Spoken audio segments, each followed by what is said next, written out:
प्यारे बच्चों, आप सभी का पुनः स्वागत है।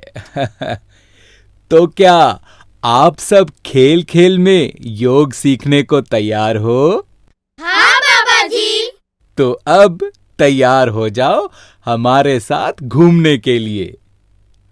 हम जाएंगे नए नए सुंदर सुंदर स्थानों पर और वहां पर सीखेंगे, खेल खेल में सीखेंगे योग।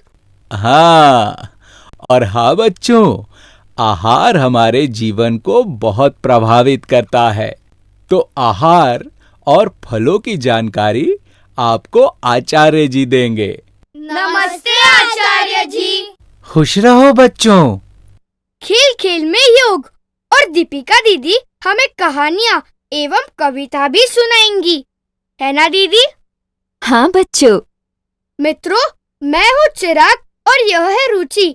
हम भी रहेंगे आपके साथ साथ। तो बच्चों, अब हम चलते हैं अपनी योग यात्रा पर।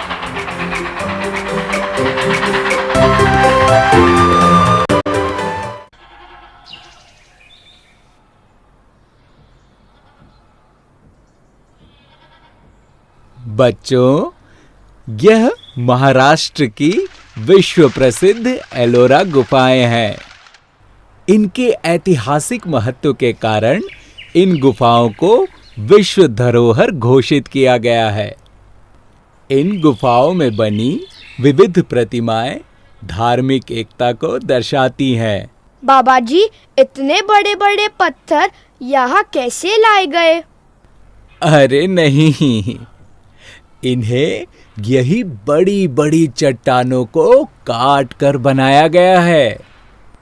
तो आओ अब इस विश्व विरासत स्थल पर पहले करें एक छोटी सी वंदना।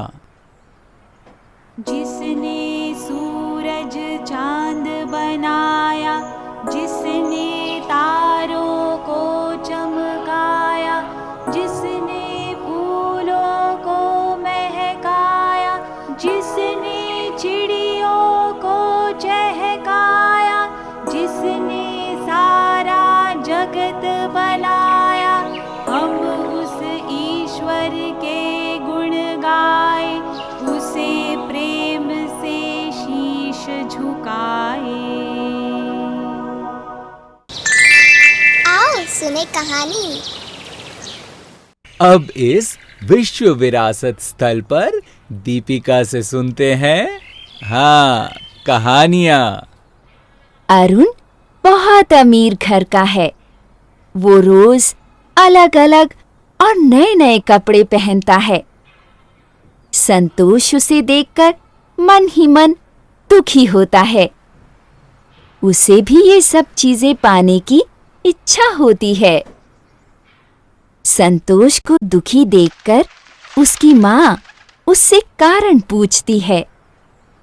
संतोष कहता है, अरुण के पास नए कपड़े और ढेर सारी घड़ियां हैं, मेरे पास नहीं है। माँ कहती है, बेटा, तेरे पास 2 जोड़ी कपड़े हैं, एक घड़ी है और तुम रोज स्वच्छ कपड़े पहनते हो। संतोष चुप था। माँ फिर बोली, और तुम कक्षा में सदैव प्रथम आते हो। क्या दिखावा करने से अरुण कक्षा में प्रथम आया? संतोष बोला, माँ, मैं तुम्हारी बात समझ गया। मेरे पास जितना है उतने से मेरा काम अच्छी तरह चल जाता है। फिर मैं बेकार में दूसरों को देखकर और अधिक वस्तुओं को पाने की इच्छा क्यों कर रहा हूँ? कुछ देर मन में सोचने के बाद संतोष ने अपनी माँ से कहा, माँ, मैं अब दुखी नहीं होऊंगा, प्रसन्न मन से अपनी पढ़ाई करूँगा। माँ की सीख पाकर अब संतोष बहुत खुश था। अब बताओ, संतोष ने माँ से क्या सीख पाई? दूसरों को देखकर और अधिक वस्तुओं को पाने की इच्छा से दुखी नहीं होना चाहिए, बल्कि अपने परिश्रम से जीवन में आगे बढ़ते रहना चाहिए। सही कहा रुचि। आहार के गुण। बच्चों, अब बात करेंगे गुणकारी फलों की। सबसे पहले यह है खट्टा मीठा जामुन, जिसमें है बड़े बड़े गुण। बच्चों, जामुन के पत्ते, फल और छाल का दवाई के रूप में प्रयोग होता है। संस्कृत में जामुन को कहते हैं जम्बू, महाफला और फलेंद्रा। इसमें कार्बोज, खनिज लवण और विटामिन ए, बी, सी के पोषक तत्व होते हैं। अब सुनो जामुन के लाभ। जामुन शरीर में रक्त की मात्रा बढ़ाता है। यह लीवर के रोगों को दूर कर शरीर को स्वस्थ रखता है। जामुन का फल खाने से मुंह की दुर्गंध भी दूर होती है। जामुन के फल, गुठली और छाल का चूर्ण खाने से डायबिटीज में शीघ्र लाभ मिलता है। बच्चों, यह है आंवला हरा हरा, विटामिन सी से भरा भरा। आंवले के फल, छाल एवं गुठली का दवाई के रूप में प्रयोग होता है। आंवले को संस्कृत में आमलकी, धात्री फल आदि कहते हैं। इसमें विटामिन सी और खनिज लवण भरपूर मात्रा में होते हैं। आंवला दो प्रकार का होता है। एक जंगली आंवला, जो छोटा और कठोर होता है। दूसरा ग्राम्य आंवला, जो बड़ा, नरम और मांसल होता है। आंवला हर रूप में लाभदायक है। आंवला रक्त को शुद्ध कर शरीर को स्वस्थ रखता है। यह पेट के रोग, अजीर्ण एवं भोजन के प्रति अरुचि आदि को दूर करता है। आंवला दृष्टि को भी तेज करता है। शरीर में शक्ति एवं आयु की वृद्धि करता है। आंवले को सुखाकर बनाया गया चूर्ण पेट साफ करने में बहुत लाभप्रद है। आओ करें सूर्य नमस्कार। बच्चों, सूर्य नमस्कार शरीर का संपूर्ण व्यायाम है, क्योंकि यह 12 आसनों का समुदाय है। इसमें हर एक क्रिया को करते हुए ईश्वर, अल्लाह, गॉड के प्रति नमस्कार व धन्यवाद प्रकट कर सकते हैं। जैसे, हे विश्व के मित्र, आपको नमस्कार है। हे संसार में चहल पहल लाने वाले, आपको नमस्कार है। हे संसार को जीवन देने वाले, आपको नमस्कार है।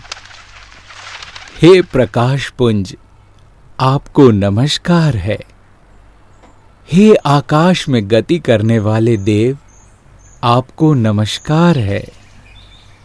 हे संसार के पोषक, आपको नमस्कार है। हे ज्योतिर्मय, आनंदमय, आपको नमस्कार है।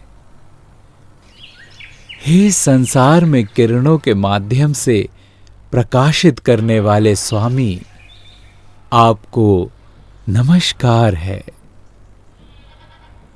हे संसार के रक्षक, आपको नमस्कार है। हे विश्व को उत्पन्न करने वाले, आपको नमस्कार है।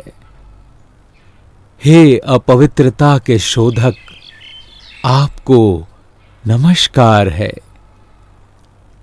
हे अंधकार को मिटाकर प्रकाश फैलाने वाले, आपको नमस्कार है।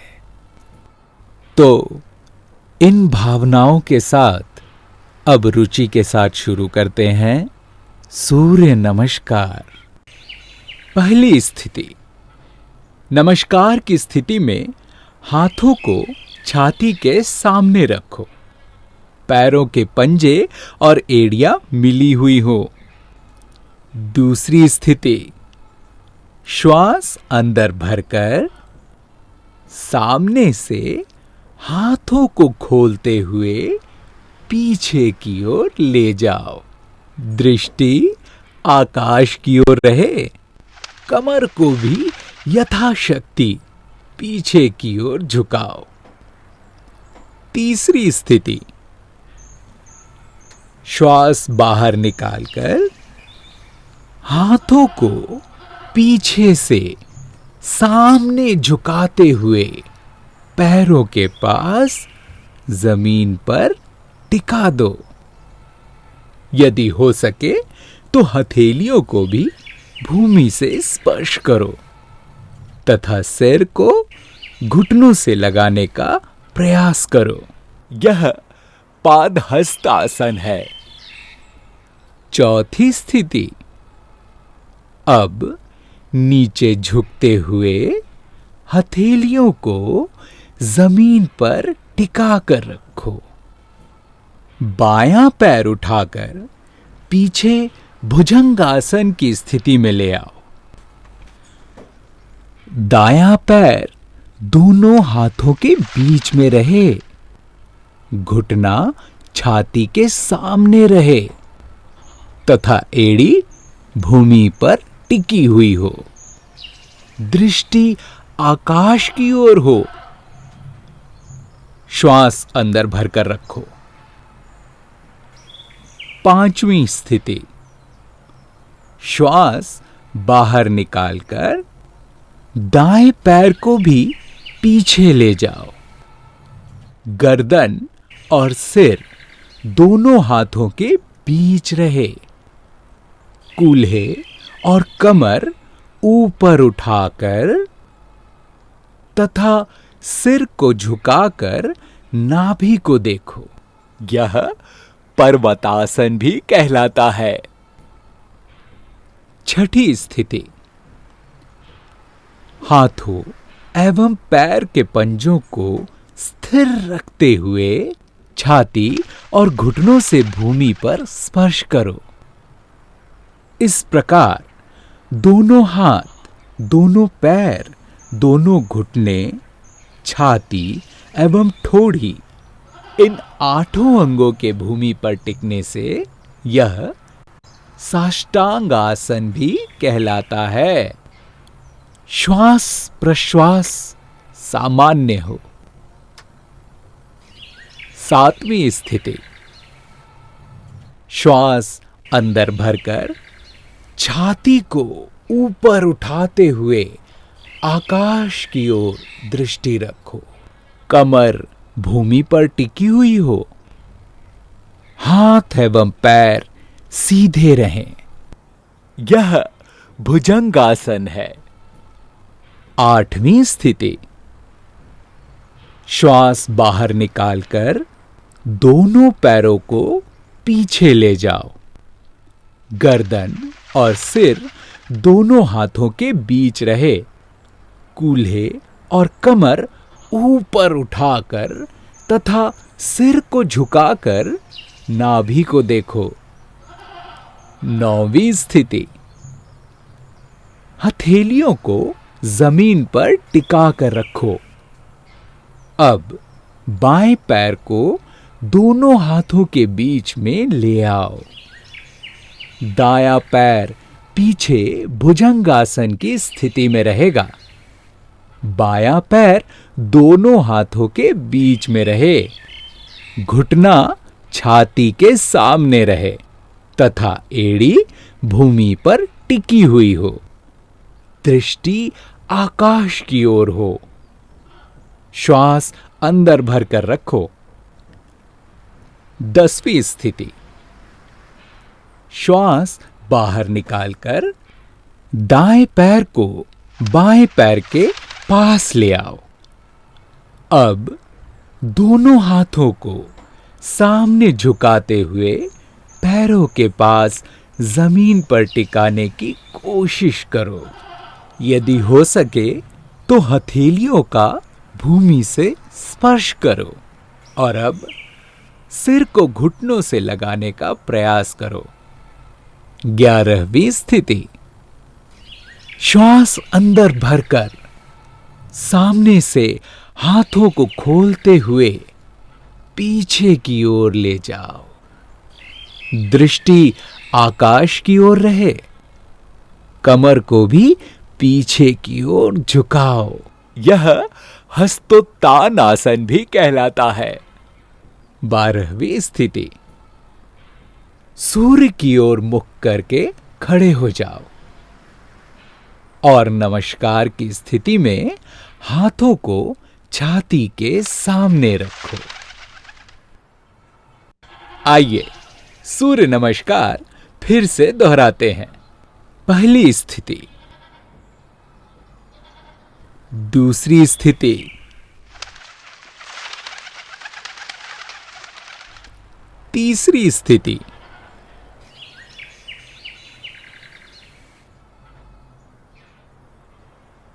चौथी स्थिति,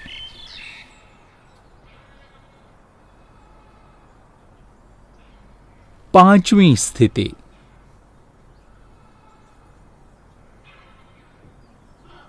छठी स्थिति,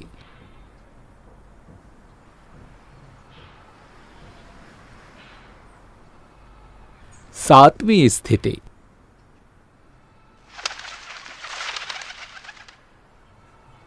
आठवीं स्थिति,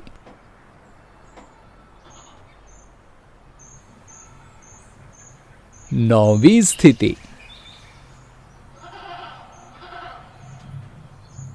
10वीं स्थिति,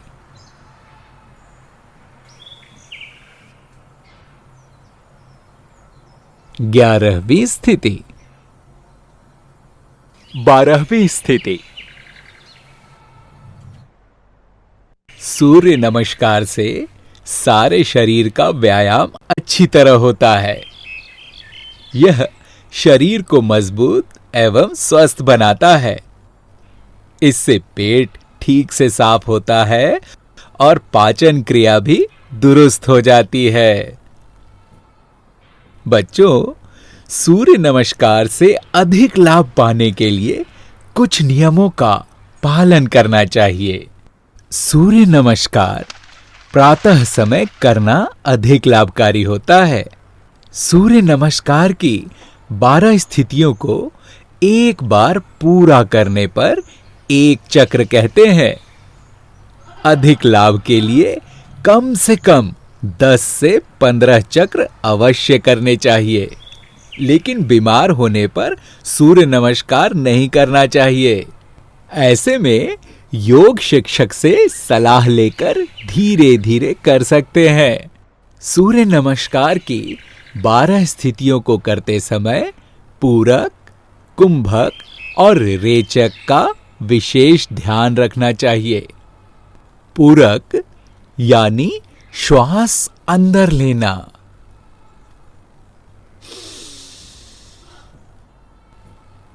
कुंभक यानी सांस रोकना। रेचक यानी श्वास बाहर छोड़ना।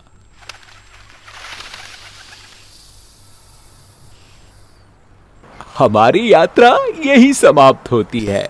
हम फिर मिलेंगे। आज हमने क्या सीखा?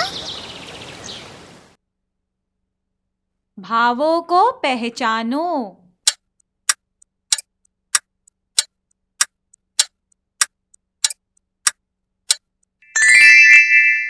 बिल्कुल सही। सूर्य नमस्कार से क्या समझते हो?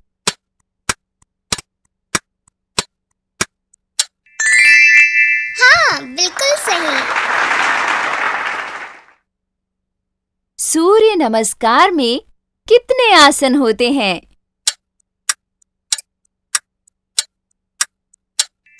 हाँ, बिल्कुल सही। सूर्य नमस्कार की पहली 6 स्थितियों को सही क्रम में लगाओ।